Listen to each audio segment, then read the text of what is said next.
Join Dalton and Jacob as they discuss the ever-changing world of trading card games. TCG Buzz starts now.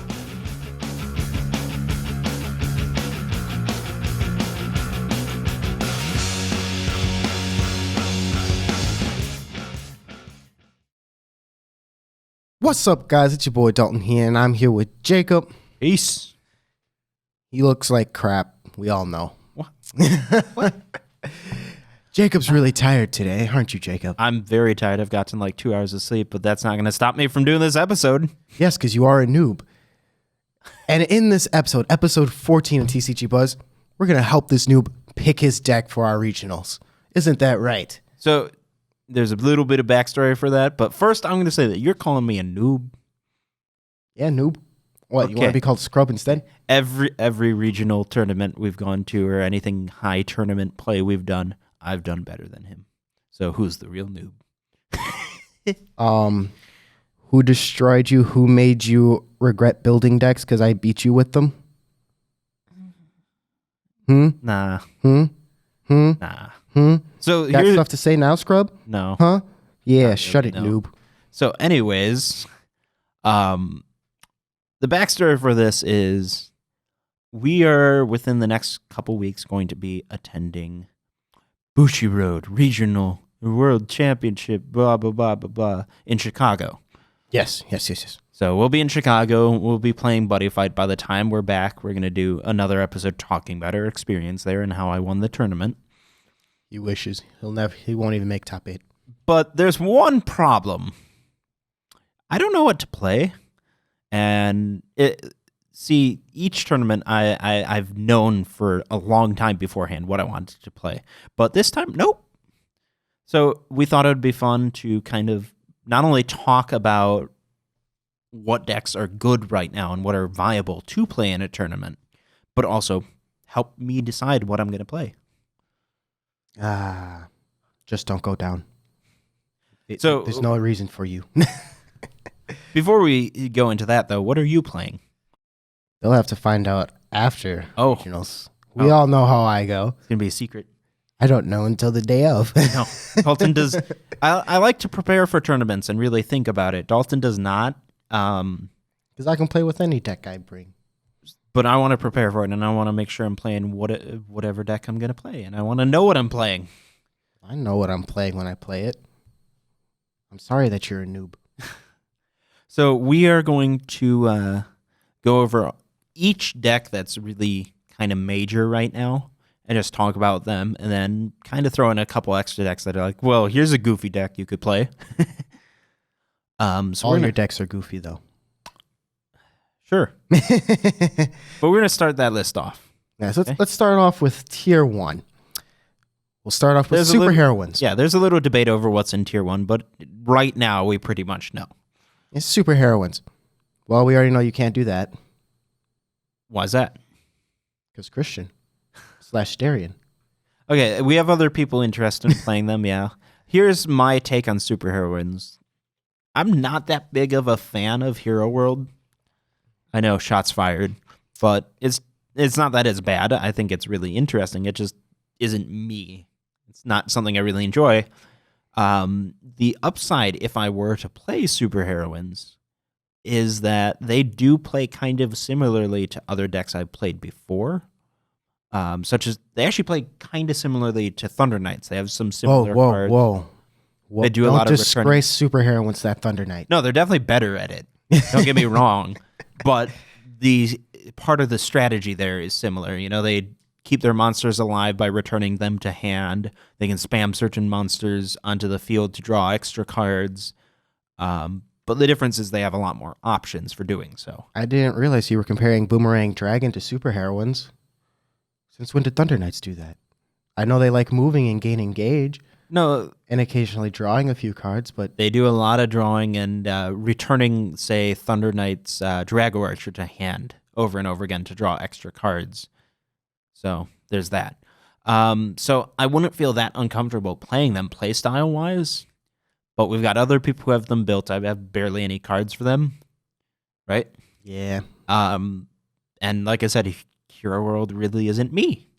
So, Dalton, the way we should do this is you should first give your take over whether or not you think I should play each deck that we go over, if you think it's a good idea or not, and then I'll say how interested I am in it. My evaluation of Jacob playing superheroines is, you were not molded by Hero World. You only embraced it. I didn't even do There's that. a difference. There's a difference. Don't disgrace Hero World by showing your face to it. I had one Hero World deck ever, and I promptly just said, yeah, this isn't me, and then I gave all the cards for it to Dalton, and now it's one of Dalton's a good deck. favorites. That was Dark Heroes. So there's how I feel about superheroines. I'm probably not going to play them. I'm really not that interested. They're cool, though. I'll They say are that. cool. They're really interesting, but Very they're not trolly if you build them right. Absolutely. Or if you're Christian. So the next deck is the one that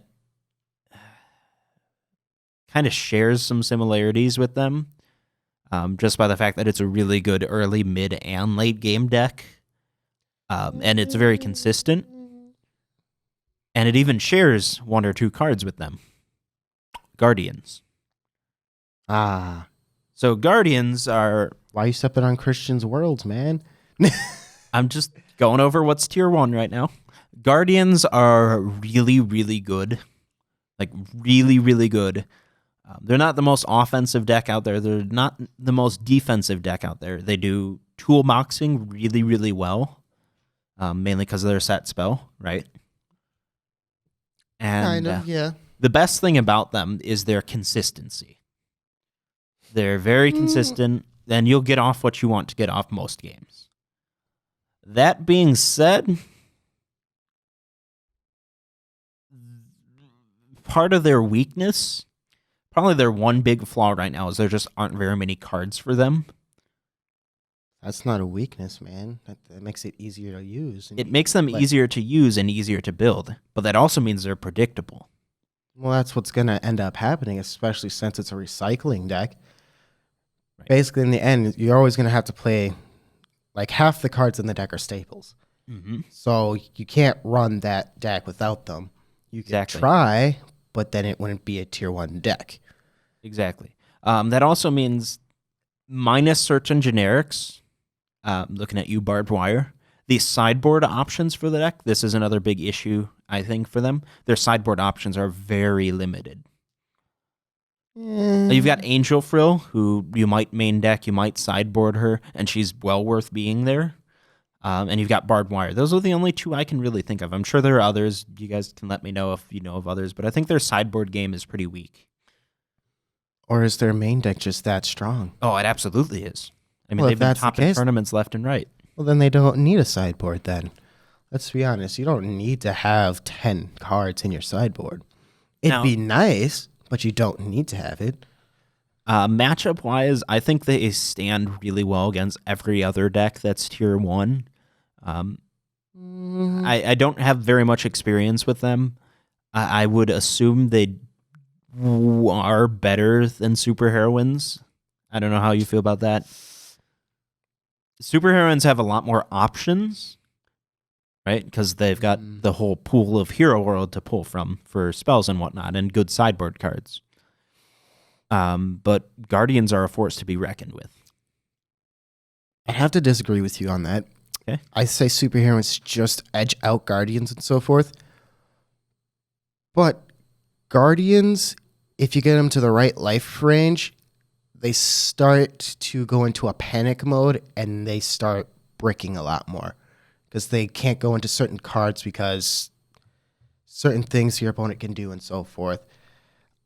Typically, because Christian runs them and whenever I play against them, typically once I get them down to like 4-3 life, the deck really starts to like not work as well as it needs to. They also have one other issue I can see of, and every deck has one of these, with probably the exception is superheroines. They don't really have a direct weakness. Guardians do, and it's kind of a weird situation because their matchup against a particular deck is really bad for them, but also really bad for the opponent.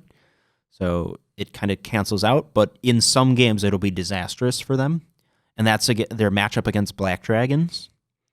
especially if they've got lots of mill cards. I have to say yes and no, because I could see with Vanishing Darkhold, the whole mill 10 and so forth. That hurts them and makes it so they can't pull off some of their skills. But the same goes the opposite way, because they can return. But then you also just fuel the gate. I see their main problem of basically the gate being the major staple in the deck. If you can get rid of the gate, like every single chance you have, you stop Guardians. They completely brick.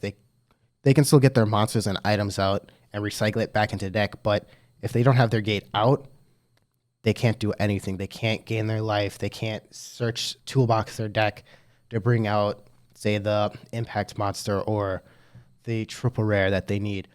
It starts to brick that way. So the new Black Dragons, yes, it's a 50-50-ish type deal. It's not as one-sided as a lot of their other matchups are. That's true. Very true. The other thing that kind of scares me about playing them, which it's not nearly as big of a thing as it used to be, but they're one of the decks out there, though there are several in the meta right now, that don't have access to a spell nullifier. You don't need a spell null. You really don't in many cases, but there are a few cases where you do, or they'd just be really useful. And I'm the type of player that really likes having spell nullifiers. So that kind of sucks for me. Hold on. I think you're growing a little bit of a mustache right now because you're sounding a lot like Christian. I've always liked spell nullifiers. I was into them before they were cool. No, Christian was. You never were. My entire last deck at regionals was based completely around nullifying spells. That's how much I like them. So that kind of sucks, but in this current meta, I really don't think that's a factor. It would just be something nice to have for a sideboard card. So what do you think? Should I play them or not? No. It's you Guardians, just like superheroines. Don't show your face to the man. I think I agree with you. So you guys wouldn't gel well. You wouldn't gel well. I mean, I can try them. I don't think I will even give superheroines an attempt. Okay. But I think I might use a buddy fight simulator and just test out Guardians. But I don't see it happening. Okay. So the next one, this is one that kind of was a come from behind deck. At first, I don't think people really saw it as that big of a threat. But one card changed that. Shadow Shades. Shadow Shades. Especially recently, this will date this, but whatever. It's a meta video. It's going to be dated, whatever. Shadow Shades have been dominating tournaments. This is very true. And I had a Shadow Shade deck. You had? Yeah, had. Keyword, had. Yes, I ended up trading it. Yep. But that's okay because I really wasn't planning on playing them anyways. Even if my deck wasn't completed, it was close. It wouldn't be that hard to update it to the final levels. But I really didn't have any interest in playing them in this tournament. Shadow Shades are ridiculously strong, and it's mainly because of their big monsters. Silhouette Joe, his impact form, is ridiculously good for control. Yes. And Silhouette Terry is a giant beat stick that's also really good. And Silhouette Damien is another really good control card. Yes. And you can't forget about original Silhouette Joe. Yes, also very good, though a little bit less consistent than the others. This is true, but the fact that you can hit them with 6 damage before attacking is quite scary. And it's quite funny when you pull it off. It'd be even funnier if you can pull it off 2 times. Mm-hmm. The downside is you're losing all of your setup cards in the soul. No, that's okay. It's quite fun. Regarding matchups, they're definitely good, right? Mm-hmm. But, and I think they actually are one of the few decks that really, really can hold their own against Guardians. Because Monster Destruction can hurt Guardians because they're Angel Frill though. Yes, that wrecks them. That's the big thing. That's their one true nail in their coffin. Is they're very easy to counter. Okay? Angel Frill, if someone out there is crazy enough to play Kochna World, Half Kill, Rolling Stone. What are you talking about? Crazy enough to play Kochna World? The original counter deck? What you mean? Well, actually, a Kochna World deck did just actually top a tournament. It was Skull Warriors, though, from what I understand. Oh. Yeah. It's okay. So Shadow Shades are... What are your thoughts on them? You never played them well. It's just the truth. Sure, you were missing the nice ones just because you were a scrub and forgot that you had them in another deck. And that ended up to be going to my little brother. Yes. But you still just never played them quite well. And I think you can agree with that, especially when you're like, I don't understand why this deck's not working. I'm like, here, let me try it. And then I instantly get all the cards you were like, I need these cards in hand to start pulling off all these. And just like, okay, you get Shrek'd. Here's the thing with them. They're really good. But I think they have 3 issues that keep me from wanting to play them. One is the fact that they're really easy to counter in some cases, especially with soul killers, right? 2 is the fact that, once again, just like Guardians, not nearly as bad, but there aren't that many great like sideboard options. They are in Magic World, though. Yes, so. Magic World's got great spells, but most of the great spells you're going to want to run, not great spells. You know, not like... great spells or great spells? Let me rephrase. Really good spells. Is that a new type of spells for Magic World? Maybe. Are going to be... they're going to be main decked. And there aren't many cards that are very, very specific. There are a couple. Magical Glue is pretty interesting right now. Yes, Magical Glue. Either return an item or rest of size 2, which typically what I've seen with your deck, now that it's with one of our new good friends, really just uses to send the items back. Not too much for the size 2 rester. It would be slightly better, but it might be even more broken if it said size 2 or less. But, hey. Now, that card is actually going to be pretty important later on. I think it's going to be really good against Sun Dragons. But we'll see. Depending on what item. Right. So, I feel that they're good, but once again, not for me. But what do you think? I already gave what I thought. You and Shadow Shades, y'all were kind of cool. You weren't true like BFFs or nothing like that, but y'all hung out occasionally, like every month or so. You know, follow this metaphor, yo. nothing too crazy or nothing like that. But they hung out with me like every single day, man. Like I'm like, yo, dude, like chill. We just friends. We ain't trying to be nothing more. So definitely a no for you. Just plus, you like the concept of putting souls into your cards, but after playing them for a little bit, I think you realized, yeah, that's kind of cool, but it's not me. It's just not me. It's neat, but I'm probably not going to play them. Plus, it would mean that I'd have to completely rebuild a deck I just traded away a couple weeks ago. So. Or buy it from them. Or buy it from the person. Yeah.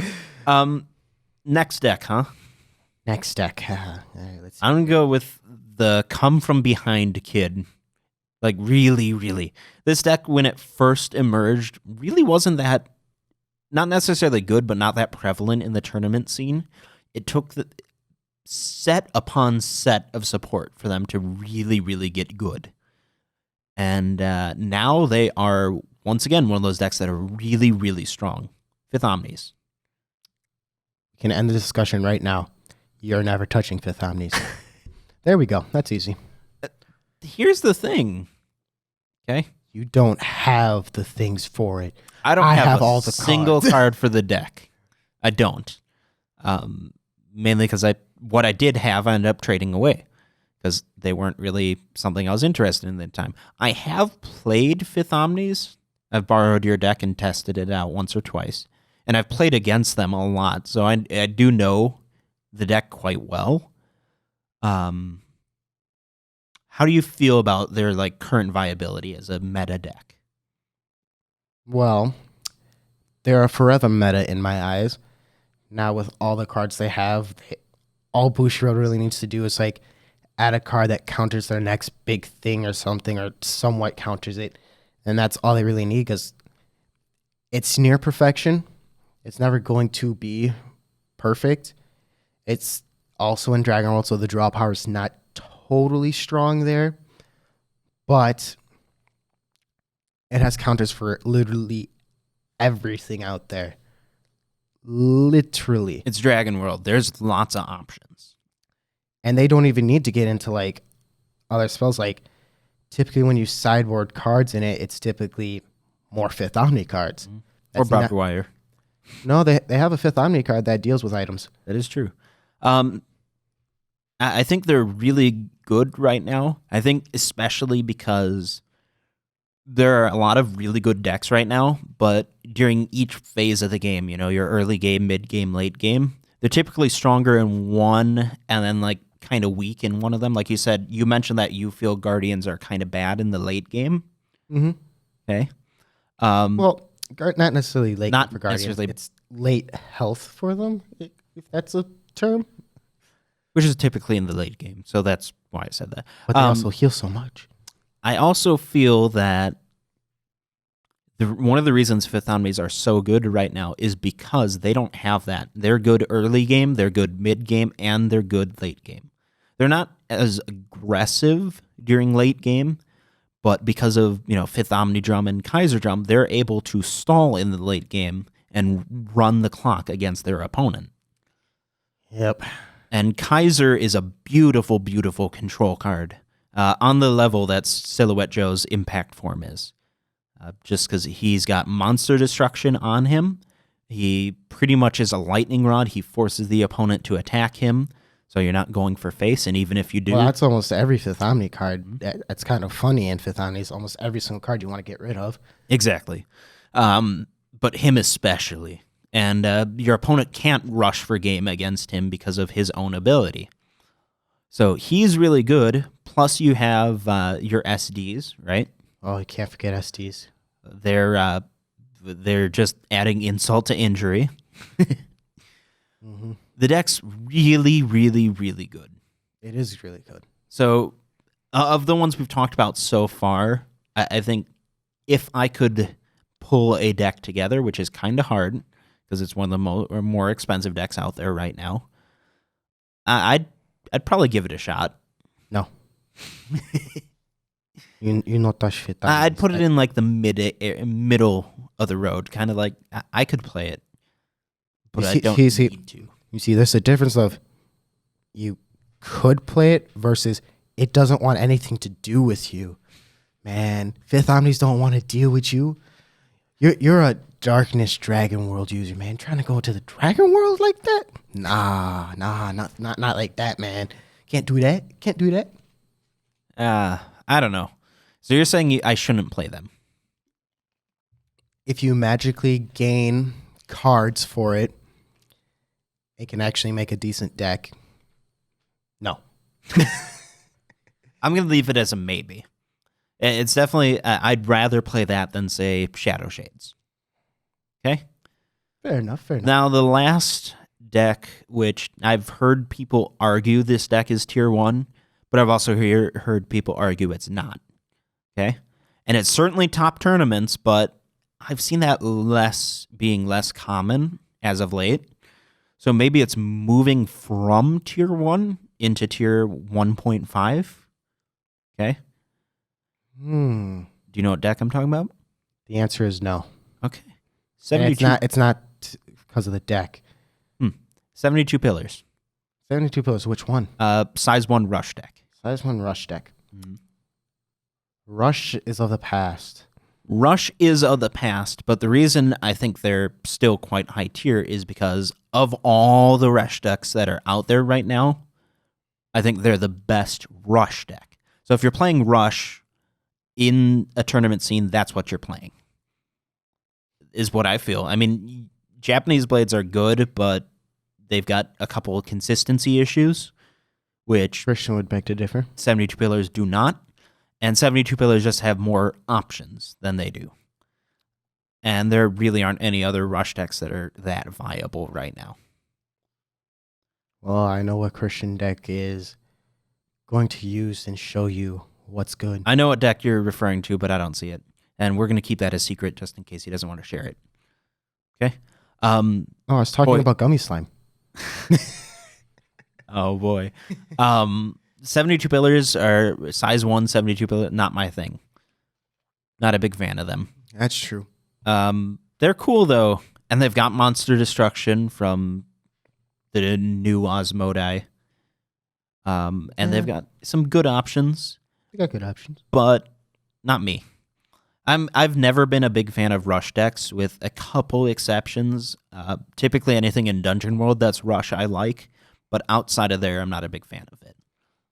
Man, you're just like a labyrinth or something. A what? A labyrinth. Can you explain that? Dungeon? Labyrinth? No? No connection? No. Over Jacob's head. Labyrinth? Do you mean labyrinth? Whatever. Okay. So, I would say those are all the tier 1 decks. Okay. Then you have tier 1.5. All right, tier 1.5. First deck in the tier 1.5, Executioners. Not you. Nope. But they're good. Nope. There's, I do still. You just can't touch them. Nope. I don't care. We can just stop talking about executions. Let's move on to the next one. I want to talk about their tournament viability still. But it doesn't matter. Dalton's like that because he really likes Executioners. Just because I run them doesn't mean I like them. Executioners are definitely tournament viable. And they're good, but they do have some things that kind of suck for them. And what's this? Well, actually, even more so than Guardians. It is well known and well documented that like 90% of the time a matchup for them against Black Dragons is... I call baloney on that. Absolutely not. I call It's baloney. serious. The risk of deck out is so high, and the risk of them pulling off Abigail skills and shenanigans is so high that it just doesn't work out for them very well. You obviously haven't seen me play with executioners then. We'll see. But it's well known in the community. Community has not seen Dalton yet. The other issue is, once again, just like Guardians, they don't have that much for options because they're new and they don't have that much support. But then again, they don't really need that much. No, they don't. They're decently consistent, and they're pretty aggressive, which is nice. But I don't see them moving up to tier 1. They're going to stay in tier 1.5. They're a good deck, and they could even top some tournaments. They've done it once or twice. But they're not going to be as widespread as the other decks. Disgracing my executioners like this. This is why you can never play them. Should I play them? Obviously, you're going to say no. Well, it's obvious.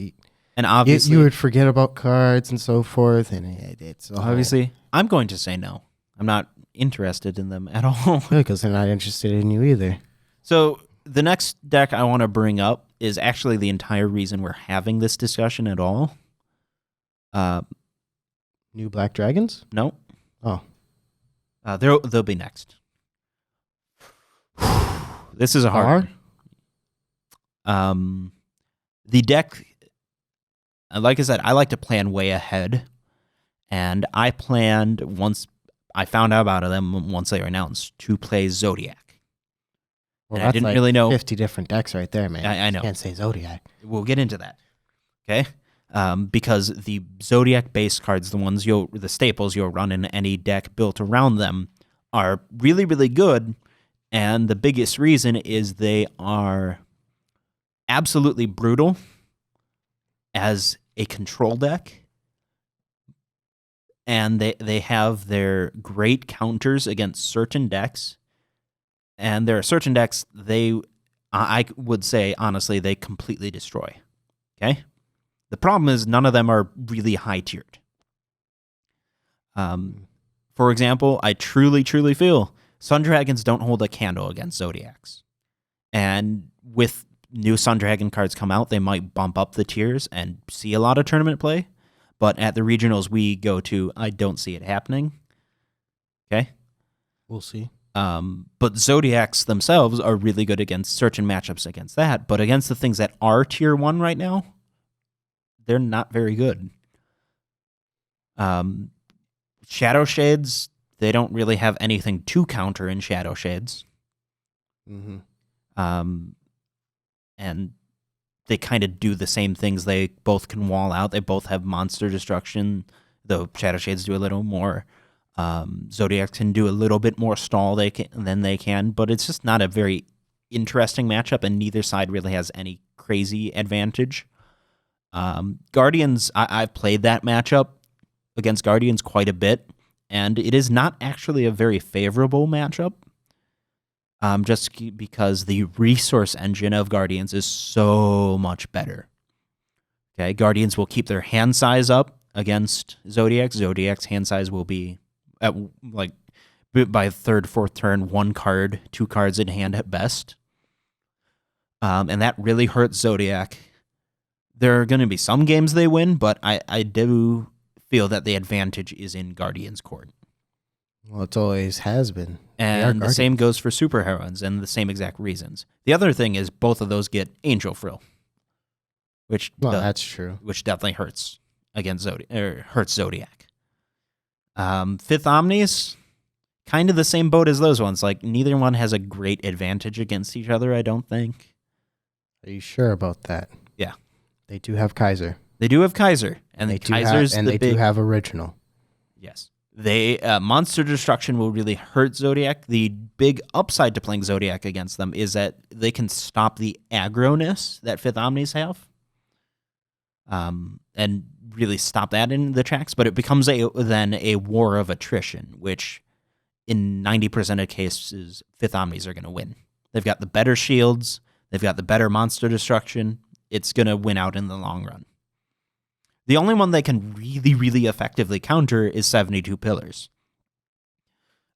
Zodiacs do very well against rush decks, regardless of where you're playing them. If you're playing them Legend World in Star, Legend World in Discard, or Star Dragon World, they do very well against rush decks. The problem is 72 Pillars isn't seen that often. So and plus another issue is Zodiac's too new.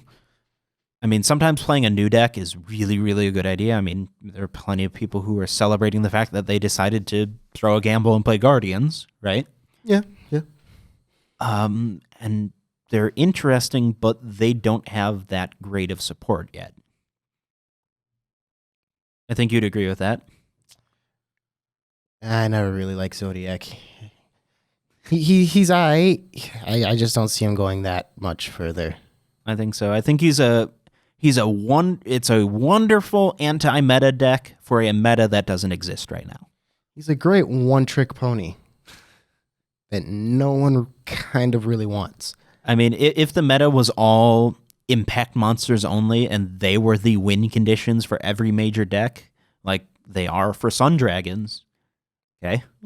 If you want to think of it that way. And even Black Dragons as well, okay? They're the win conditions. Zodiac would be much more effective. I mean, like, the only one of the major tier 1 decks that their win condition is an impact monster is Shadow Shades. And they can work around that really easily. So that's where Zodiac stand. I have all the cards to build basically any deck variant I want to them. And I plan to build them and play them, but as time went on, I realized they just wouldn't be as effective as what I'd want. Right? Well, you are a noob. You keep saying that.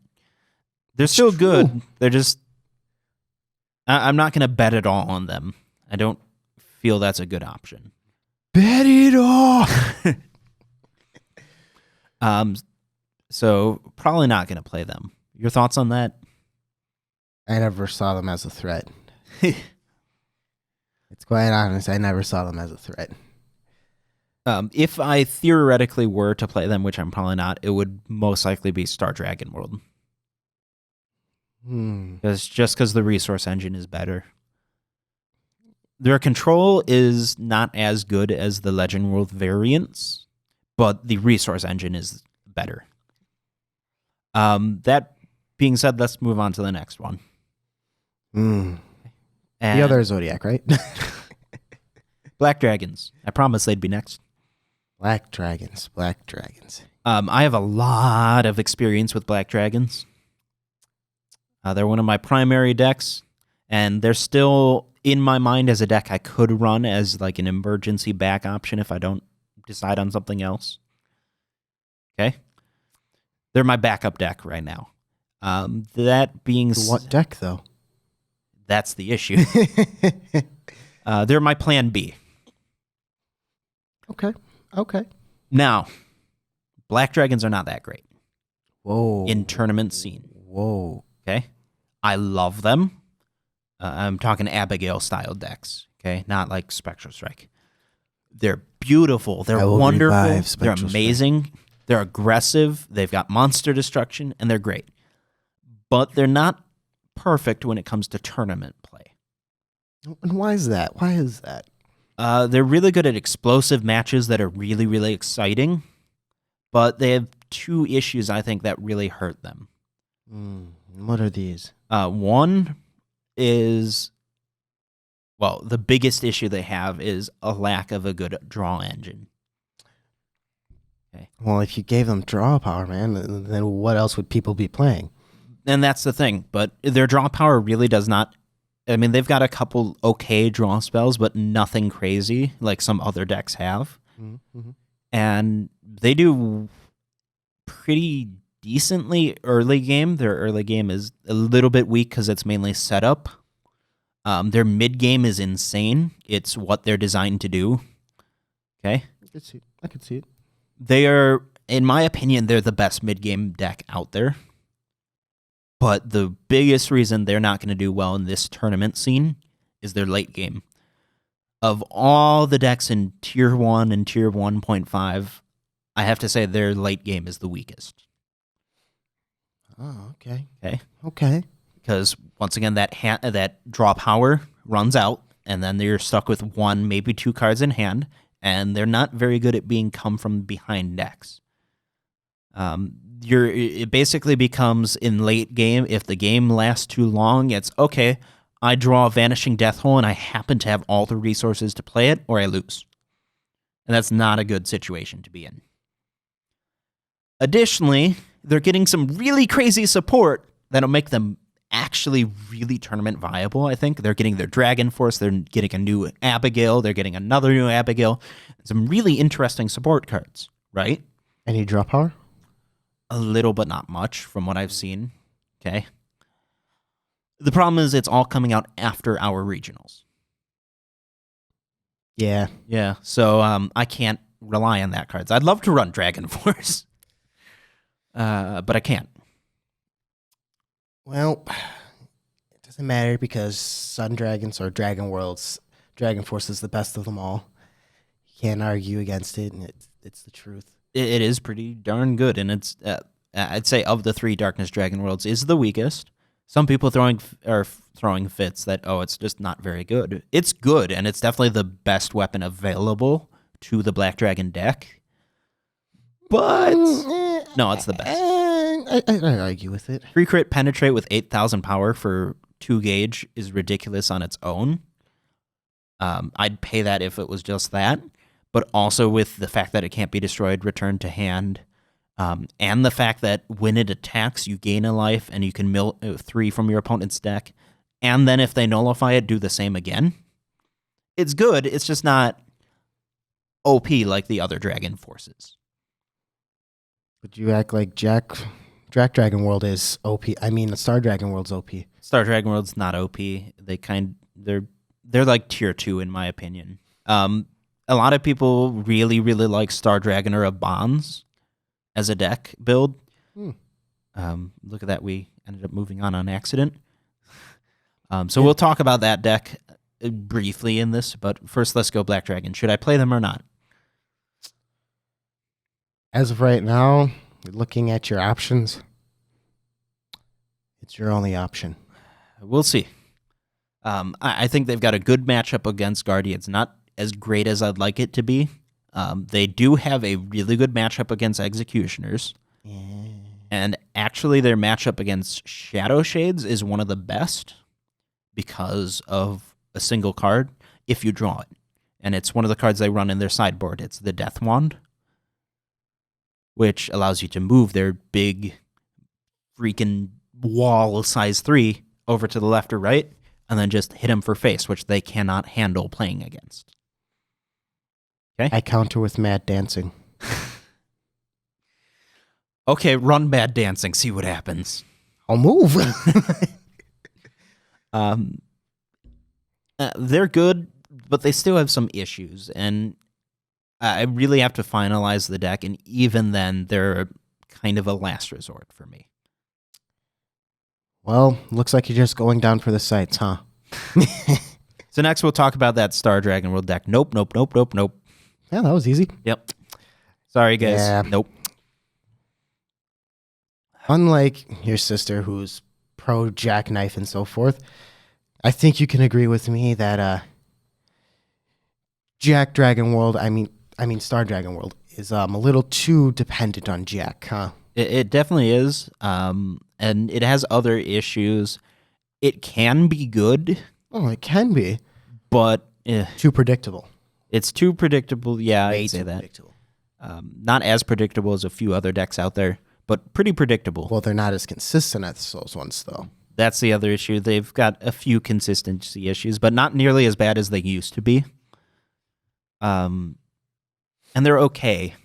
But I think we're out of the period of like Aster reigning supreme. Because for a while, it was the most powerful deck out there. It just was. I never faced said decks, so I wouldn't know. I know, that's the thing. We actually missed that part of the meta because we were out of tournament play by the time it really sprung up.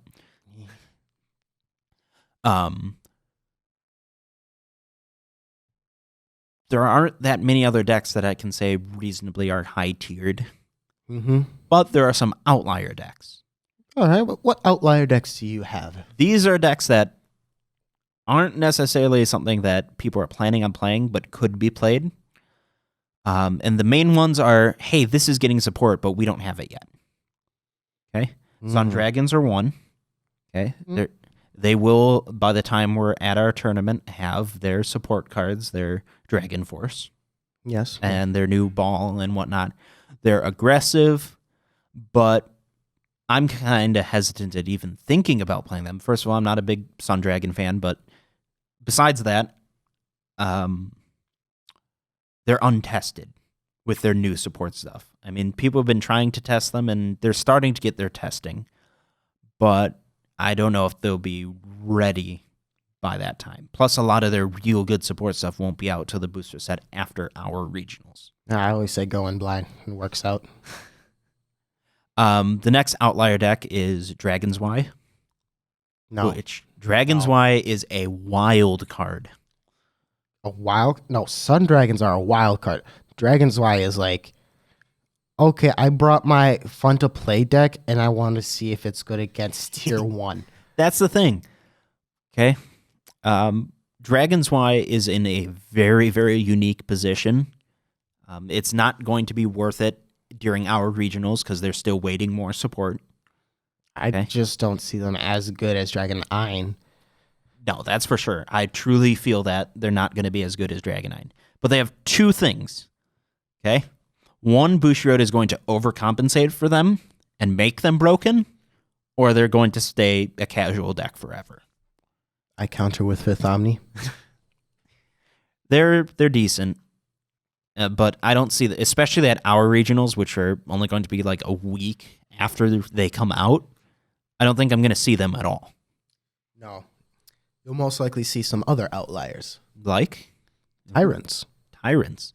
Dalton really likes Tyrants. He's interested in them. Mm-hmm. Right? It's going to be very easy to build a Tyrant deck because you're basically taking an Armonite Ace deck, replacing all the aces with Tyrants. Everything else kind of stays the same. Some of the weapons will change because you obviously need Ogre. Well, the item Ogre, not Tyrant Ogre. And there's going to be some aces that you keep, maybe like Tiger Ace, just because of that double attack. Just imagine 7 crit coming at you twice. Didn't do too much about that, right? And the life gain, and the more draw power, the more spell nulls that it's getting and nullifies. It's going to be an interesting deck, but for it being so new, I don't think many people will play it, but it has a lot of potential coming straight out the gate. Yeah, and I think we've got patterns to look at for Danger World, right? They're dangerous. Tyrants, they're different, yes, but they're also the same. Do you know what I'm saying by that? Their I playstyles. find them similar to Armor Knights, but they're different because how much they fluctuate with health, like life. But kind of monster-wise, they're kind of the same as normal Armor Knights. Aces were all about trying to get them into the soul and so forth. But overwhelmingly, the play styles very similar. The hitting for big critical. Yeah. So the thing with it is we have examples of how that's worked in the past. Not necessarily saying it's going to work the same in the future, but it's worth it looking back at the patterns.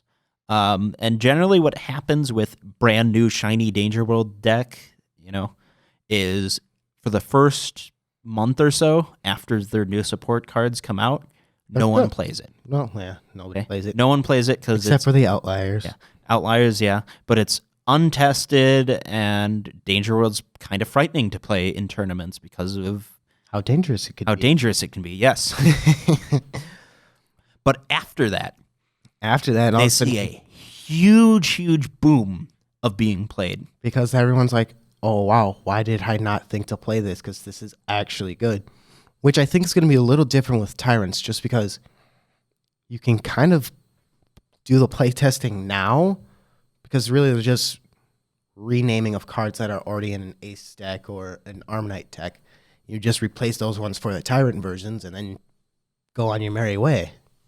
And then the thing is, for 1 or 2 major tournaments after that big moment, that big boom, they do incredibly well, and then they fizzle out. They fizzle out because other decks come out with cooler niches, because after a while, Danger World becomes dull, ironically enough. And also, Danger World is one of the more predictable worlds. It's pretty easy to know what the deck you're fighting against is going to be doing. Yeah, it's not even that. It's just like, oh, it's Danger World. High crit. Yes. And people are, because, the play style on the Armor Knight side of Danger World hasn't really ever changed. People are pretty experienced. Even if it's a new shiny deck, people are pretty experienced playing against that play style. Well, I also feel with like Armor Knights and Armor Knight Aces, they were a tad bit more mid to late game power. But with Tyrants, they could technically Tyrants actually do a lot better, I think, at early game. But they can, especially Aces did. But they also have all the same benefits from before. So I think just with that, because if you get the Ogre item on equipped, you do its skill, then you impact into Cerberus. However, that's 10. They're even more risky than Aces were. They are, but they counter that with a very good heal spell. Yes. Where if there's that difference of 4 or more, you gain 6 instead. Basically like you just buddy called and your item has 7 crit. But see, the biggest issue with playing them is if your combo doesn't work, you're in a pretty bad spot. Yeah, combo smombos. So, as I'm sure you guys can pick up on, Dalton's a really big fan of Tyrants. And if I have to ask this question just because we've asked it for every deck we've talked about. Should I play them? And you're going to say? Possibly. Okay, I didn't expect that. I was going to expect a no. No. I could see you doing this just because of the early game aspect and how it's more rounded out than more Danger World decks out there. But you most likely won't do it just for the fact of it's Danger World. But Me and Danger World don't mix very well. Oh, I don't know. You've only played like one Danger World deck. Well, no. I for a while I had an ace deck, which I played. Wait a minute. Do you not remember my ace deck? What? Yeah, it was before Christian even played it. Christian's really big into aces. And then Demon Goldel. What? And Demon Goldel. He loves Demon Goldel too. So that's really all the major decks I can think of. I'm not really interested in playing that, but we'll see. If you, Dalton, had to pick 2 decks for me, what would you choose? That we've talked about? Yes, out of everything we've talked about. Never really talked about mummies. There's something else. they're such an outlier that they're not even in the same solar system. But dude, they could be. All right, what do you think? I'd probably say obviously Abigail, Black Dragons. And I'm honestly quite leaning towards Tyrants. As much as I want to play them, I feel like it'd be the best fit for you, especially since you don't quite know what you want to play yet. I really don't know. I'm not interested really in Tyrants. Obviously, I'll play. I'm going to be play testing pretty much all of these decks, and I have been with a few of them already. I'm in a very weird spot because never before with a tournament have I been so indecisive over what to play. Tell me how that's like. I've never been that way. I'm still kind of interested in Fifth Omnis. I really am. No. I'm interested in obviously Black Dragons. I'm interested in a couple different decks. Ones I'm not interested in are Super Heroines and Executioners for sure, and Shadow Shades. You know, there is one deck that probably won't see any play at a regionals, but if we build it just right, could do decent. Oh, here's another crazy Dalton idea. What do you got? The new Wild Dragons. There's some craziness. Well, just because they do counter, in a way, not superheroines. Well, in a way, superheroines. Guardians and Executioners with their new boss card that pops an item and so forth. So I kind of see it there, but all right, playtesting. I need to play test all these decks, and Dalton's given his opinions. I've kind of given mine. But really, I want to hear from you guys. Tell him how much of a newbie he is. Tell me he's a scrub. Tell me what decks I should play. Tell me if there are any decks we missed that you guys think are high-tiered. Yes.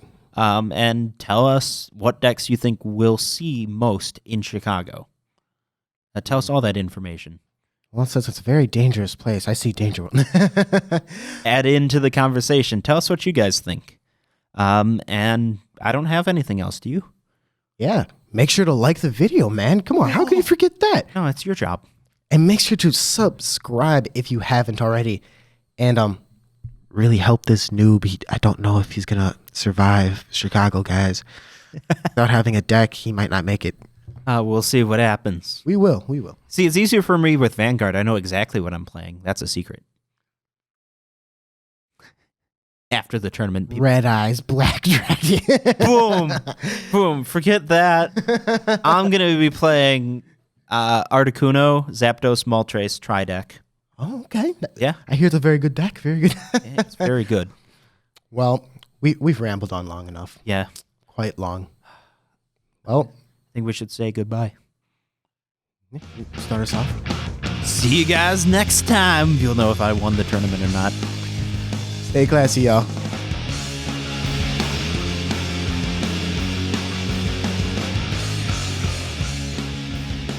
Thanks for listening to TCG Buzz. New episodes can be found on tcgbuzz.com. Don't forget to like us on Facebook and follow us on Twitter. For box openings, deck profiles, and more, make sure to subscribe to our YouTube channel.